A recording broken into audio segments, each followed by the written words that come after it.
Hello everyone सुतपा education channel रे मु आलोक आपण माननकु स्वागत करूछि। तो इम्पोर्टेंट इन्फॉर्मेशन रही रिगार्डिंग आपणकर ओडिशा स्टेट ओपन यूनिवर्सिटी। तो रिसेंटली आपणकर जो एडमिशन पोर्टल आसला आपणकर लास्ट डेट थिला आपण जानिछिंदी भला भाबरे जे 10 नवेम्बर 2024 आपणकर एडमिशन लास्ट डेट थिला। तो सेटा एक्सटेंड होई जाईछि। तो आपण माने देखि परिबे नोटिस मध्ये आसारिछि। तो आपणकर देखंतु आपणकर master of arts economics, master of arts history, master of arts public administration, master of arts political science. तो आपणकर ये चारटा सब्जेक्ट आपण जदि एमए करबा को चाहउछंती तो आपणकर एडमिशन लास्ट डेट आज थिला जाकी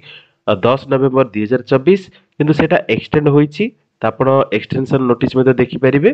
15 नवेम्बर 2024 होई सारिछि। This is for information of all concern that the last date of admission for the academic year 2024-25 session has been extended till 15 November 2024। देखंतु ये बहुत गुड़े जिनस रही। तो आपंकर जो एडमिशन संबंधी आपको कही आपंकर एंट्रांस रहिबो तो मोस्टली आपंकर ता विषय में आपंकर कन्फ्यूजन दूर करी। मोस्टली देखंतु मेजर आउ माइनर सब्जेक्ट जदि आपंकर ग्रेजुएशन रे थिला ताले आपण तो एडमिशन करि परिबे कोनोसी भी एंट्रेंस दबा दरकार नै सेही सेम सब्जेक्ट रे आपण माने एमए करि परिबे। जदि आपण बीटेक करिसेंती किबा बीएससी करिसेंती आपणकर सब्जेक्ट नथिला माने आपण जो सब्जेक्ट कंसर्न सब्जेक्ट करिया चाहउछथि नथिला ताले आपणकर एंट्रेंस थिला तो आपणकर नोटिस मध्ये ओएस तरफ नोटिस मध्ये आसारि थिला जे आपणकर एंट्रेंस हो बोली। तो सब्जेक्ट नथिले आपण कंसर्न सब्जेक्ट करि परिबेनी किंतु यदि आपण सब्जेक्ट नाही तथापि आपण एंट्रेंस क्लियर करिके आपण एडमिशन करि परिबे। किंतु सेइथिरे मध्ये आपनकर गोटे अपडेट अछि जदि आपण वर्तमान जदि एडमिशन करबा को चाहउछथि कोनोसी भी एंट्रेंस दबा को पड़िबेनी डायरेक्ट आपण एडमिशन करि परिबे। तापर देखंतु 2025 रे आपण जो नोटिस आस्तला 2025 रे शायद सेटा लागू करिवे जाकि ओडिशा स्टेट ओपन यूनिवर्सिटी सेटा लागू करिवे आपनकर आज वेल आज आपण जानि छथि असाइनमेंट रे आपण जेंति प्रीवियसली नेट रे आपनकर आसी होतला क्वेश्चन सेही टाइप रो परीक्षा हबो। तो आपनकर 60 मार्क रो परीक्षा हबो सेथरु आपनकर 24 मार्क रखिले आपण क्वालिफाई करिवे 2025 रे सेटा लागू हबो शायद। किंतु आपनकर मोस्टली वर्तमान तो आपनकर डायरेक्ट एडमिशन रहिछि। तो आपण जदि चाहउछंती Odisha state open university under रे करबा को चाहउछंती कोर्स तो निहाती एडमिशन नै जांतु बेटर रहिबो। आ गोटे जिंस रहिला कोन इथरा आपनकर फैसिलिटी कोन मोस्टली आपण जानिथिबे ऑलरेडी म आपनको प्रीवियसली मध्ये कहि सारिछि। डीडीसी रे जदि आपण एडमिशन करूछंती आपनकर ओडिया ऑनर्स थिला तो डीडीसी रे कोन ना डीडीसी रो सेंटर रे जाके आपण परीक्षा देबे माने डीडीसी रो कोनोसी माने ब्रांच नाही माने डीडीसी रो आपनकर परीक्षा सेंटर रहिछि गोटे भुवनेश्वर रे तांकर जो माने कैंपस रहिछि। तो सेठी आपण परीक्षा देबे तांकर सेठी माने टोटल आपनकर तांकर जो भुवनेश्वर रे सेंटर रहिछि सेही सेंटर रे आपण डीडीसी रे एडमिशन कले ना तो सेठी परीक्षा देबे। किंतु ओडिया रे जेहेतु ओएसओ रे आस्तिलानी तो नेक्स्ट ईयर शायद आसी पारे किंतु मु से विषय रे कहि परिबिनी कारण यूजीसी परमिशन मध्ये देई पारे एडमिशन पई नेक्स्ट ईयर जणा पड़िबो सेटा। किंतु ता पूर्व देखंतु जदि आपण इकोनॉमिक्स हिस्ट्री पब्लिक एडमिनिस्ट्रेशन किबा पॉलिटिकल साइंस रे जदि आपण कोर्स एमए कोर्स करिया को चाहछथि माने master in arts economics history public administration political science करबा को चाहछथि तो आपण ओएसओ रे एडमिशन करि परिबे कोनोसी असुविधा नै। आपणकर निजर पाखापाखि कॉलेज रे आपण परीक्षा देइ परिबे माने केमिति म आपनको देखैबा को चाहिबे। देखंतु आपणकर एठी मध्ये रहिछि टोटल डिटेल आपण देखि परिबे। तो आपण देखंतु एडमिशन जदि हम देखिबा एडमिशन सेक्शन आपण गले ना तो एडमिशन सेक्शन रे आपण एठी देखि परिबे। तो तांकर जदि आपण देखेबी इकोनॉमिक्स रे जदि आपण करबा को चाहउछथि डिटेल्स ऊपर क्लिक करिवे। क्लिक कला पर देखंतु आपणकर एठी मेंशन मध्ये रहिछि स्टडी सेंटर। देखंतु स्टडी सेंटर जो डीडीसी रो रहिछि ना तो सेम आपणकर गोटिए कैंपस रहिछि डीडीसी रो जो ऑफलाइन कैंपस रहिछि भुवनेश्वर सेठी आपण ओडिया जदि ऑनर्स करिया चाहउछथि तो सेठी आपण परीक्षा देबे तांकर कोनोसी माने स्टडी सेंटर नाही। किंतु ओएसओ रे सेही फैसिलिटी थोड़ी भलो फैसिलिटी कोन रहिछि तो आपण निज लोकालिटी जदि आपण अनुगुळ रे बिना करछंती किबा आपण बाहर जगह माने आपण जदि मयूरभंज रु किबा आपण जदि बालेश्वर रु सब जगह रे माने हमरो 30 टा डिस्ट्रिक्ट रो 30 टा सेंटर सहित एक्स्ट्रा किछि सेंटर मध्ये रहिछि। तो सेथिरे आपण पाखापाखि आपणकर जो सेंटर रहउछि कॉलेज रहउछि सेठे मध्ये आपण ऑफलाइन सेंटर रे आपण परीक्षा देइ परिबे। तो सेटा फैसिलिटी रहिछि भलो फैसिलिटी रहिछि। आपण सेंटर गुडी को मध्ये देखि परिबे। देखंतु आपणको टोटल लिस्ट रहिछि आपणको पाखापाखि जदि ओएचओ रे आपण स्टडी सेंटर देखिबे पाखापाखि तांकर पाखापाखि देखंतु पाखापाखि 83 सेंटर स्टडी सेंटर रहिछि सब जगह रे मैक्सिमम सेंटर रहिछि तांकर माने हम टोटल जो 30 टी डिस्ट्रिक्ट रहिछि 30 टा डिस्ट्रिक्ट रे आपण मैक्सिमम सेंटर पाइ जिवे। तो आपण निज लोकालिटी रे आपण करि परिबे जदि आपण देखो आपको गोटे जिन सजेस्ट करी जब आप करने चाहते इकोनोमिक्स कि हिस्ट्री कि पब्लिक एडमिनिस्ट्रेशन कि पॉलिटिकल साइंस रे तो आप निहाती ओएसयू रे एडमिशन कर दिंतु जो डीडीसी रे जब आप मोस्टली कौन ना आपको डीडीसी साइट विजिट कर देखो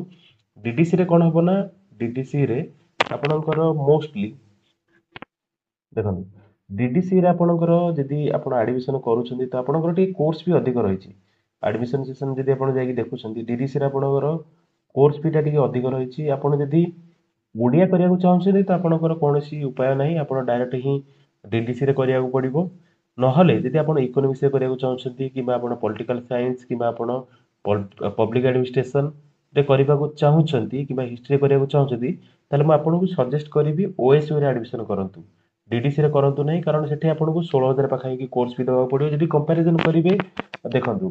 कंपैरिजन आप मोस्टली जानीपर केते फी डिफरेन्स रोचे इकोनोमिक्स में आपको देखा दूसरी प्रथम देखो इकोनोमिक्स रे आपणकर प्रथम इयर जो फीटा रही ओएसयू रे रही 7,500 रही सहित अदर फीटा आप जो आलुमिनी और सर्टिफिकेट 500 मैंने टोटाल फास्ट इयर से 8,000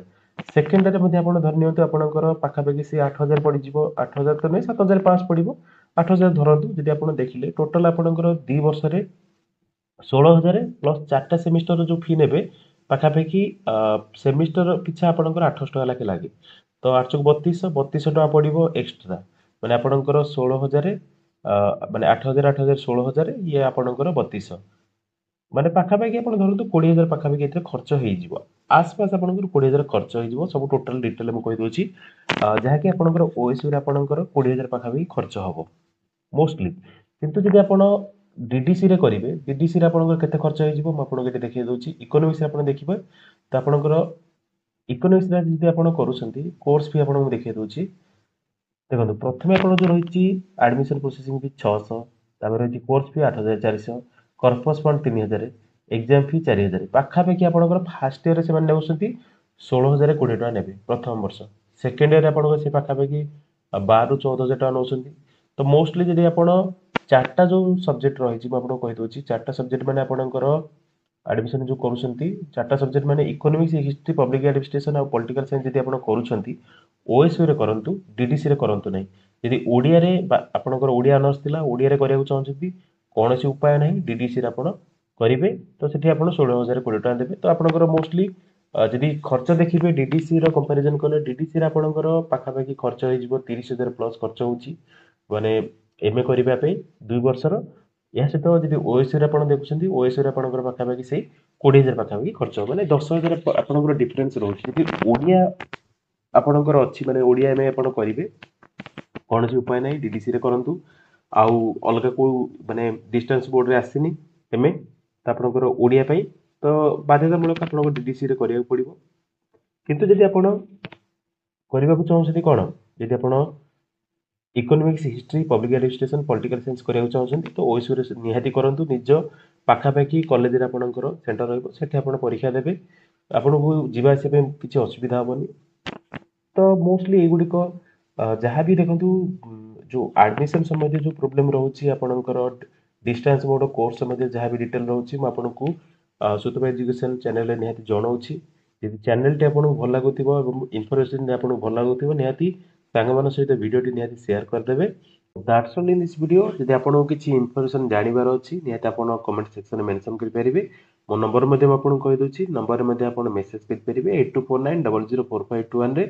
जदि डिस्टेंस मोड रिलेटेड किसी क्वेश्चन आपन रही मन में निहाती आप व्हाट्सएप मते मेसेज करेंगे ना कमेंट सेक्शन में मेंशन करेंगे so that's all in this video thanks for watching जय जगन्नाथ।